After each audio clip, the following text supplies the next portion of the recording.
Hello everyone, ఇలాంటి videos ముందుగా కావాలి అనుకుంటే వెంటనే మా ఛానల్ని సబ్స్క్రైబ్ చేసుకోండి. అప్కమింగ్ రివ్యూలోకి వెళ్ళిపోదాం. సారు ఒంటరిగా ఇక్కడ కూర్చున్నారేంటి? అందరూ చాలా సంతోషంగా ఆటపాటలు ఎప్పుడు మొదలవుతాయా అని ఎదురు చూస్తున్నారు. మీరేంటి అని చెప్పి అడుగుతుంది. ఇంతలో విక్రమాదిత్య ఇక పద్మావతి వైపు చూస్తారు. విక్రమాదిత్యను చూడగానే ఒక్కసారిగా షాక్ అవుతుంది పద్మావతి.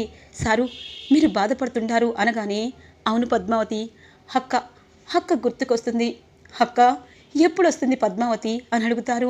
అవును సారు, వదిన ఇప్పుడు ఏ పరిస్థితిలో ఉందో ఏమో. ఈవినింగ్ పార్టీ కల్లా వదిన వస్తుందని నమ్మకంగా చెప్పుండాను, కానీ వదిన ఎక్కడుందో తెలియటం లేదు అని అంటుంది పద్మావతి. అవును పద్మావతి, మనం ఇంత సంతోషంగా ఇక్కడ ఉన్నా హక్క ఎక్కడ అంత బాధపడుతుందేమోనని నన్ను కలిచివేస్తుంది అనగానే, సారు బాధపడద్దు, దేవుడు మనకి ఎంత కష్టమిస్తారో అంత సుఖాన్ని కూడా ఇస్తారు. అలాగే ఆ శ్రీనివాసుడు ఖచ్చితంగా మనకి తోడు ఉంటారు. వదిన సాయంత్రానికల్లా ఇంటికి వస్తుంది సారు అనగానే, ఎలా వస్తుంది పద్మావతి? ఎక్కడ దాచాడో ఆ రాక్షసుడు అర్థం కావట్లేదు అని అంటారు విక్రమాదిత్య. సారు, వదిన గురించి నేను ఆలోచిస్తాను. వదిన ఎక్కడున్నా నేను తీసుకొస్తాను. మీరు బాధపడద్దు. మీరు బాధపడితే నేను చూడలేను. ఇంట్లో వాళ్ళంతా మీరు ఆనందంగా ఉన్నారని, వాళ్ళు సంతోషంగా మన పెళ్లి రోజు వేడుకలని అంగరంగ వైభవంగా చెయ్యాలనుకుంటున్నారు. ఇప్పుడు మీరే బాధపడితే వాళ్ళకి డౌట్ వస్తుంది. మీరు బాధపడద్దు అని అంటూ ఉంటుంది పద్మావతి. ఎలా సంతోషంగా ఉండాలి పద్మావతి? హక్క లేని రోజు ఎప్పుడు రాకూడదనుకున్నాను, కానీ హక్క కనిపించకుండా వారం రోజులైంది. అయినా నేను మనసుని గట్టిగా పెట్టుకొని ఉంటున్నాను అనగానే, సారు మనకి ఖచ్చితంగా దేవుడు తోడుంటారు. వదిన ఖచ్చితంగా ఈవినింగ్ పార్టీకి వస్తుందని నా మనసు చెప్తుంది. ఖచ్చితంగా మనకి ఆ దేవుడు ఏదో ఒక రూపంలో సహాయం చేస్తాడు. మీరేమీ కంగారు పడద్దు అని అంటుంది పద్మావతి. ఇది ఇలా ఉండగా కావ్య, రాచిక, విక్కీ, పద్మావతి వెడ్డింగ్ యానివర్సరీకి బయలుదేరుతారు.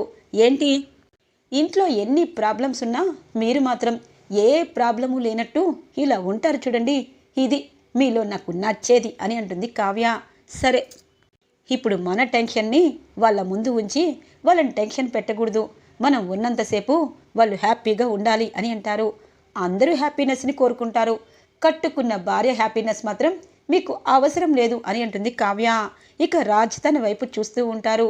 సరే, ఈ రోజంతా నిన్ను హ్యాపీగా ఉండడం కోసం నేను ఏదైనా చేస్తాను కళావతి అని అంటారు. సరే సరే, నేను కూడా అంతే. అక్కడ పద్దు, అలాగే బావగారు, అటువైపు అను, ఆర్యలు కూడా హ్యాపీనెస్ కోసం నేను కూడా మీతో పాటు డ్యాన్స్ వేస్తాను అని అంటుంది కావ్య.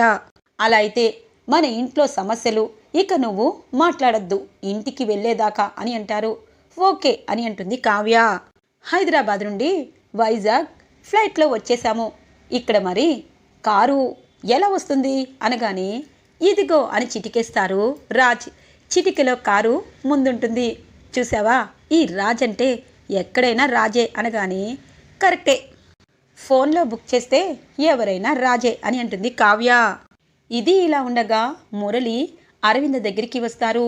అరవింద రూమ్లో లేకపోయేసరికి రానమ్మా రానమ్మా అని చెప్పి టెన్షన్ పడుతూ ఉంటారు మురళి. తను పెట్టిన రౌడీలను అడుగుతారు. రానమ్మ రూమ్లో లేదేంటి, ఎక్కడికి వెళ్ళింది అని అడుగుతారు. ఏమో సారు, మాకు తెలీదు, మేము ఇక్కడే ఉన్నాము. వేసిన గడియ వేసినట్టే ఉంది, మరి తను ఎలా వెళ్ళిందో తెలీదు, సరిగా రూమ్లో చూడండి అనగానే మురళి ఇక రూమ్ అంతా గాలిస్తూ ఉంటారు. ఎక్కడ ఇక అరవింద కనిపించకపోయేసరికి పద్మావతి, విక్రమాదిత్య ఇక్కడ అరవింద ఉందని తెలుసుకొని తన్ని తీసుకువెళ్ళిపోయారా? చెప్తాను, మీ పెళ్లి రోజే మీ చావు రోజు అవుతుంది. రానమ్మని చంపేసేసి నిన్ను గిఫ్ట్గా ఇవ్వాలనుకున్నాను, రానమ్మనే తప్పిస్తారా? ఈరోజు మీ చావు నా చేతిలోనే ఉంది అని అనుకుంటారు మురళి. ఇక రూమ్ అంతా చూసేసరికి ఇక బెడ్పై ఒక లెటర్ ఉంటుంది. లెటర్ చదువుతారు. నమస్తే, ఏ భర్తకి భార్య ఇలా లెటర్ రాసుండదు. ఎందుకంటే మీరు నా మీద ఎంతో ప్రేమ చూపిస్తున్నారు. కనీసం బయటికి వెళ్ళనివ్వకుండా అన్నీ నా దగ్గరికే తీసుకుని వస్తున్నారు. నాకు చాలా సంతోషంగా ఉంది. కానీ ఈరోజు పద్మావతి, విక్రమాదిత్య, అను, ఆర్యల మొదటి సంవత్సర పెళ్లి రోజు. అలాంటి పెళ్లి రోజుకి ఈ అక్క లేకపోతే ఏం బాగుంటుంది చెప్పండి. అందుకే మీకు చెప్పకుండా ఇంటికి బయలుదేరుతున్నాను. మీరేమీ టెన్షన్ పడద్దు. ఈ లెటర్ చదివాక మీరు కూడా ఇంటికి రండి, మీకు చెప్పి వెళ్తే ఖచ్చితంగా పంపించరు అని చెప్పి ఇక అరవింద ఒక లెటర్ రాసి అక్కడ పెడుతుంది కదా. ఆ లెటర్ని విక్కీ చదివి మురళి చదివి షాక్ అవుతారు. అంటే బామ్మర్ది పద్మావతి తీసుకెళ్లలేదు, అరవిందే వెళ్ళిందన్నమాట. అరవింద ఎంతో దూరం వెళ్ళదు, ఖచ్చితంగా తన్ని పట్టుకోవాలి. తను కనుక అక్కడికి చేరుకుంటే ఇక నేను అయిపోయినట్టే అని చెప్పి మురళి కొంతమంది రౌడీల్ని వేసుకొని ఇక అరవిందని వెతుకుతూ ఉంటారు. ఇది ఇలా ఉండగా విక్రమాదిత్య ఇంటికి ఇక అందరూ బంధువులు చేరుకుంటా ఉంటారు. ఒక్కొక్కరు చాలా సంతోషంగా వాళ్ళకి విషెస్ చెప్తూ ఉంటారు. పద్మావతి వాళ్ళ అమ్మ పార్వతి కూడా వస్తుంది. అమ్మి, అల్లుడు గారు నిన్ను ప్రేమగా చూసుకుంటుంటారు, ఇంకా బాధపడతావేంటి అని అంటారు. అమ్మా, వదిన వదిన ఎక్కడుందో తెలియటం లేదు అనగానే, ఏందమ్మీ నువ్వు చెప్పేది, అరవింద ఇంట్లో లేదా అనగానే, అవునమ్మా, అందుకే మీ అల్లుడు గారు నేను బాధపడుతున్నాము అనగానే, ఇదేంటే మీ ఇంట్లో ఒక సమస్య తర్వాత ఒక సమస్య మొదలవుతుంది, ఇంతకీ అరవింద ఎక్కడైనా క్షేమంగా ఉండుంటుందా అనగానే, తప్పకుండా ఉంటుందమ్మా, అందుకే మీ అల్లుడు గారు అలా దిగులుగా ఉన్నారు. తనకి ఈ విషయం తెలిసినప్పటి నుండి వదిన గురించి ఆలోచిస్తున్నారు అనగానే, హమి, ఆ శ్రీనివాసుడు మిమ్మల్ని కాపాడుతాడు, ఖచ్చితంగా అరవింద ఇంటికి వస్తుంది, ఎలాగైనా వస్తుంది, నువ్వేమీ బాధపడకమ్మి అని అంటూ ఉంటుంది ఇక పద్మావతి వాళ్ళమ్మ పార్వతి. ఇక అను, ఆర్య, విక్రమాదిత్య, అలాగే ఇక పద్మావతి ఇక హాల్లో డెకరేషన్ అంతా పూర్తవుతుంది. ఇక కుచ్చిలా అడుగుతుంది, ఇంతకీ రాజ్, కావ్య ఎప్పుడు వస్తారు? వాళ్ళు వస్తే ధూమ్ధామ్ పార్టీ రెడీ అన్నావు కదా విక్కీ అనగానే, వస్తున్నారు పిన్ని, దారిలో ఉన్నారు అని అంటారు విక్రమాదిత్య. ఇది ఇలా ఉండగా అరవింద ఇక నడుచుకుంటూ వస్తుంది. పైన ఎండ, అలాగే ప్రెగ్నెంట్ కావడంతో పాపం నీరసం వస్తూ ఉంటుంది, దాహం వేస్తూ ఉంటుంది. విక్కీ పద్మావతిని, అను, ఆర్యల్ని నేను చూడాలి, ఇంట్లో వాళ్ళందరినీ చూడాలి. విక్కీ లండన్లో ఉన్నాడో ఇక్కడికి వచ్చేశాడో తెలియటం లేదు. మొదటి పెళ్లి రోజు కాబట్టి ఖచ్చితంగా విక్కీ ఇక్కడే ఉండుంటాడు. విక్కీ పద్మావతిని నేను ఎలాగైనా చూడాలి అని చెప్పి నడుస్తూ ఉంటుంది. ఎదురుగా ఒక కారు ఎదురవుతుంది. ఒక్కసారిగా కారు డాష్ ఇవ్వబోతూ ఆగిపోతుంది. ఇక కారులోండి రాజ్, కావ్య దిగుతారు. ఎదురుగా అరవిందని చూస్తారు. అక్క అని అంటారు రాజ్. రాజ్ అనగానే, ఏంటక్క మీరేంటి నడుస్తున్నారేంటి ఇంత ఎండలో అనగానే, నేను అని అంటూనే ఉంటుంది అరవింద. ఏంటి పాపం తను అలిసిపోయి నడుచుకుంటూ వస్తుంది, మీరు ఇన్ని ప్రశ్నలు వేయాలా? వదిన రండి అని చెప్పి కావ్య తనని జాగ్రత్తగా కారులో కూర్చోబెడుతుంది. ఇక తన దగ్గరున్న వాటర్ బాటిల్ ఇస్తుంది. ముందు వాటర్ తాగండి అని అంటుంది. వాటర్ తాగుతుంది అరవింద. అక్క మీరేంటి ఒంటరిగా కనీసం కారులో రాకుండా అని అంటారు. నేను ఇక్కడ దగ్గరలో ఉన్న గుడికి వెళ్ళాను, ఇక కారు రిపేర్ రావడంతో నేనే నడుచుకుంటూ వస్తున్నాను అని అబద్ధం చెప్తుంది అరవింద. అక్క ఏదో సమస్యలో ఉన్నట్టుంది, నాకు చెప్పడానికి ఇబ్బంది పడుతుంది, ఇప్పుడు ఈ విషయం నేను అడగకూడదు. ఇంతకీ రాజ్, కావ్య మీరు వైజాగ్ వచ్చారా, దేనికోసం వచ్చారు అని అడుగుతుంది అరవింద.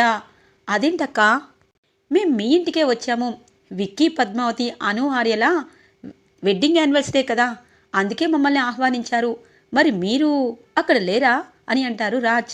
ఓ అవునా, చెప్పాను కదా నేను గుడికి వెళ్ళాను అని అంటుంది అరవింద. అలా అయితే వాళ్ళిద్దరికీ మీ సర్ప్రైజ్ ఇద్దాము అనగానే, నేను సర్ప్రైజ్ ఇవ్వడమేంటి అని అంటుంది అరవింద. మీరు ఎప్పుడు గుడికి వెళ్ళారక్క అనగానే, 2 రోజుల క్రితమే. ఓ అందు గురించే మమ్మల్ని ఆహ్వానించిన సంగతి కూడా మీకు తెలియటం లేదు. అక్క నువ్వు టెన్షన్ పడకుండా కూల్గా ఆలోచించు, విక్కీకి నిన్ను సర్ప్రైజ్ ఇవ్వబోతున్నాం, మీరు కారులోనే ఉండాలి, మేము లోపలికి వెళ్తాము, మేము రమ్మన్నప్పుడే మీరు రావాలి, ఎందుకంటే మా ఇద్దరికీ నువ్వు అక్కవి, మాకు రాఖీ కట్టిన తల్లివి అని అంటారు. ఇక రాజ్ కావ్య వైపు ప్రేమగా చూస్తుంది. అంటే విక్కీ లండన్ నుండి వచ్చేసారా, మరి ఆ విషయం ఆయన ఎందుకు నాకు చెప్పలేదు, కనీసం విక్కీ ఫోన్ చేసి మాట్లాడినా సరే నాకెందుకు చెప్పలేదు, ఒకవేళ నాకు తెలిస్తే టెన్షన్ పడతానని, అలాగే నాకు ఏదైనా ప్రమాదం జరుగుతుందని ఆయన విక్కీ నాకు చెప్పలేదా? ఏది ఏమైనా మొదటి సంవత్సరం పెళ్లి రోజు నేను లేకుండా విక్కీ పద్మావతి చేసుకోవడం ఏంటి, అదెలా కుదురుతుంది, అందుకే నేను రావడం మంచిదైంది అని చెప్పి తనలో తను ఆలోచిస్తూ ఉంటుంది అరవింద. ఇక కావ్య అడుగుతుంది, వదిన మీరు ఎలా ఉన్నారు, మీ హెల్త్ ఎలా ఉంది, మీకు డేట్ ఎప్పుడు ఇచ్చారు అని అడుగుతుంది. నాకు డేటు వచ్చే నెలలో ఇచ్చారు. ఇంతకీ మీ బాబు ఏం చేస్తున్నాడు అని అడుగుతుంది అరవింద. ఒక్కసారిగా ఇద్దరు షాక్ అవుతారు. ఇద్దరు సైలెంట్గా ఉండేసరికి మీకు ఇప్పుడు చెప్పాలని లేకపోతే నేను ఇబ్బంది అయితే పెట్టను, మీరు చెప్పాలనుకున్నప్పుడే చెప్పండి అనగానే మా అక్క మంచిది అని అంటారు. మా వదిన ఇంకా మంచిది అని అంటుంది కావ్య. విక్రమాదిత్య ఇంటిని చేరుకుంటారు. కావ్య, రాజ్, అరవింద. అక్క నువ్వు కార్లోనే ఉండాలి, మేము రమ్మన్నప్పుడే నువ్వు రావాలి, నీకు ఘనంగా వెల్కమ్ నేను అలాగే విక్రమాదిత్య ఇస్తాము, అప్పుడే నువ్వు రావాలి, అప్పటిదాకా నువ్వు అలిగి కూర్చోవాలి అని అంటారు. సరే అని అంటుంది అరవింద. ఇక రాజ్, కావ్య లోపలికి వస్తూ ఉంటారు. ఇంతలో పద్మావతి, విక్కీ అందరూ వాళ్ళ కోసం ఎదురు చూస్తూ ఉంటారు కుటుంబ సభ్యులు.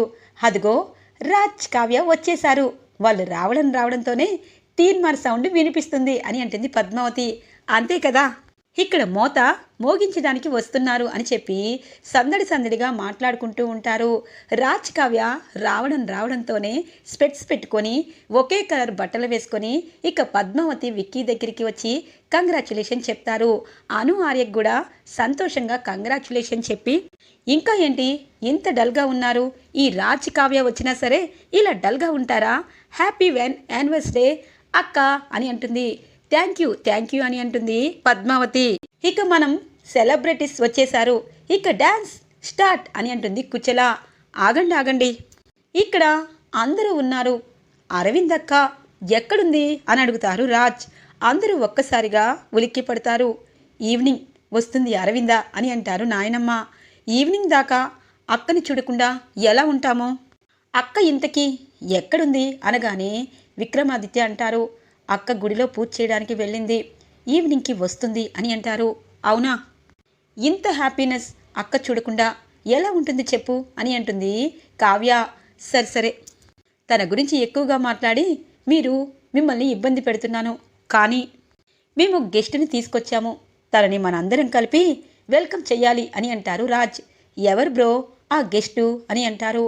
అయ్యో మనకి అక్క వరుస అవుతుందిలే అని అంటారు. అవునా, నీకు అక్క అయితే నాకు కూడా అక్కే అనగానే మనకి వదిన అని అంటుంది పద్మావతి. ఇక దివ్య, ఇదేంటి ఈ రాజ్, కావ్య వచ్చి ఏదో మాట్లాడుతున్నారు, హ్యాపీగా ఉంటున్నారు, వీళ్ళ హ్యాపీనెస్ అంతా ఎప్పుడు పోతుంది, బావా ఆ అరవింద్ని చంపేసి వీళ్ళ గిఫ్ట్గా ఇస్తే వీళ్ళ ఆనందం ఇక్కడే మటుమాయం అయిపోతుంది, వెయ్యండి ఎంత డ్యాన్సులు వేసినా మీకు తరువాత ఏడుపే మిగులుతుంది, అక్కడ అరవిందని బావ చంపేస్తాడు అని అనుకుంటుంది దివ్య మనసులో. అక్కని కారులో పెట్టేసి మనం ఇక్కడ ఎంజాయ్ చేయడం ఎంతవరకు కరెక్ట్ బ్రో, అందరం కలిసి తీన్మార్తో అక్కకి వెల్కమ్ చెప్దాము అని అంటారు. పదండి అని చెప్పి అందరూ బయటికి వస్తారు. డాన్స్ వేసుకుంటూ ఇక అక్క డోర్ ఓపెన్ చేయి అని అంటారు రాజ్. ఇక అరవింద డోర్ ఓపెన్ చేసి కిందికి కాలు పెడుతుంది. ఒక్కసారిగా పద్మావతి, విక్కీ, అను, ఆర్య ఇక కుటుంబ సభ్యులందరూ అరవిందను చూసి అలాగే స్టన్ అయిపోతారు. ఇక తీన్మార్ స్టెప్పులతో అక్కంటే ఎవరో కాదు బ్రో, మన అక్కే, నువ్వు గుడికి వెళ్ళి 2 days దాకా రాదనుకున్నావు, కానీ అక్కని మేము తీసుకొచ్చేసాం, ఈ రాజ్, కావ్య అంటే ఏమనుకున్నారు అనగానే వదిన అని చెప్పి పరుగున వచ్చి పద్మావతి కౌగిలించుకుంటుంది. ఇక అను, ఆర్య కూడా అరవింద దగ్గరికి వస్తారు. వదిన, ఆ భగవంతుడు నిజంగా ఎవరో ఒక రూపంలో సహాయం చేస్తారు అనుకున్నాము, ఇదిగో రాజ్, కావ్య మాకు సహాయం చేయడానికి పంపించారు, దేవుళ్ళులాగా వచ్చారు అని అంటుంది. పద్మావతి ఎమోషనల్ అవ్వద్దు అని అంటారు సైగతో. ఏంటి విక్కీ, ఏంటి పద్మావతి, నేను లేకుండా మీ మొదటి సంవత్సరం పెళ్లి రోజులు జరుపుకుంటారా, నా మీద నీకు ఇంత కేర్ ఉంటే ఎలారా, కనీసం ఇండియా వచ్చినా అక్కకి ఇండియా వచ్చిన సంగతి కూడా చెప్పకుండా నన్ను సీక్రెట్ ప్లేస్లో ఉండమని చెప్పావు, మీ బావ మరీ జాగ్రత్త పరుడుగా కనీసం మీ పెళ్లి రోజుకు కూడా పంపించడని నేనే బావకి లెటర్ రాసి వచ్చేశాను అనగానే ఇక అరవింద వైపు అమాయకంగా ఇటువైపు ఫ్యామిలీ అంతా చూస్తూ ఉంటారు.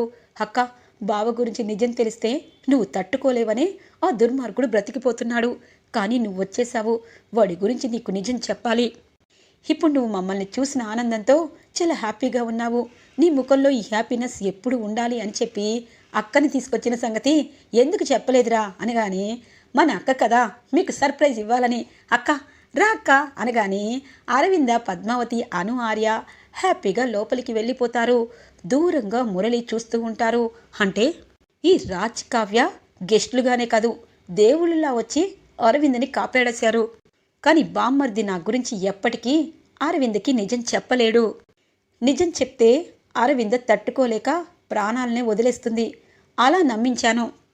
అరవిందతోనే నేను ఆ ఇంట్లో అడుగు పెట్టేటట్టు మీకు చేపిస్తాను అని అనుకుంటారు మురళి. ఇక అరవింద రాకతో ఇంట్లో వాళ్ళందరూ హ్యాపీగా ఫీల్ అవుతారు. అమ్మ అరవింద, ఫ్రెష్ అయ్యి మీ తమ్ముడు మరదలకి నీ చేత్తోనే స్వీట్ తినిపించు అని అంటారు నాయనమ్మ. సరే నాయనమ్మ అని చెప్పి పాపం ఫ్రెష్ అయ్యి వచ్చి ఇద్దరిని దగ్గరగా తీసుకొని మీ ఇద్దరు ఇలాగే సంతోషంగా ఉండాలి. అను, ఆర్య మీరు కూడా ఎప్పుడు సంతోషంగా ఉండాలి. మీ చిరునవ్వులే నాకు బలం అని అంటుంది. ఇక అరవింద వైపు అందరూ సంతోషంగా చూస్తూ ఉంటారు. ఈరోజు ఎపిసోడ్ ఇలా ఇంట్రెస్టింగ్గా ఎండ్ అవుతుంది ఫ్రెండ్స్. రాబోయే ఎపిసోడ్స్ కోసం మా ఛానల్ని సబ్స్క్రైబ్ చేసుకోండి. Thanks for watching friends.